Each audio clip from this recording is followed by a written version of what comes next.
আসন্ন 2026 ফিফা বিশ্বকাপকে ঘিরে বাণিজ্যিকীকরণের অভিযোগ উঠেছে, বিশেষ করে ফাইনালের টিকিট মূল্য নিয়ে।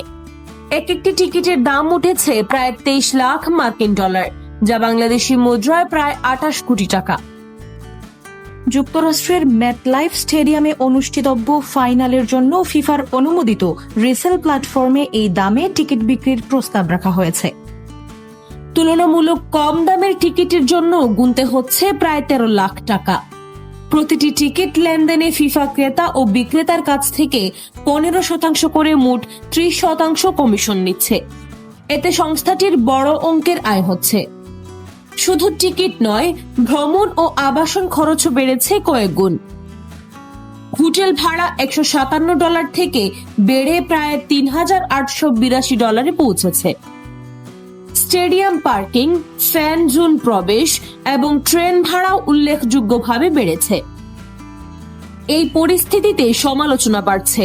অনেকের মতে, বাড়তি খরচের কারণে বিশ্বকাপ ধীরে ধীরে সাধারণ দর্শকদের নাগালের বাইরে চলে যাচ্ছে।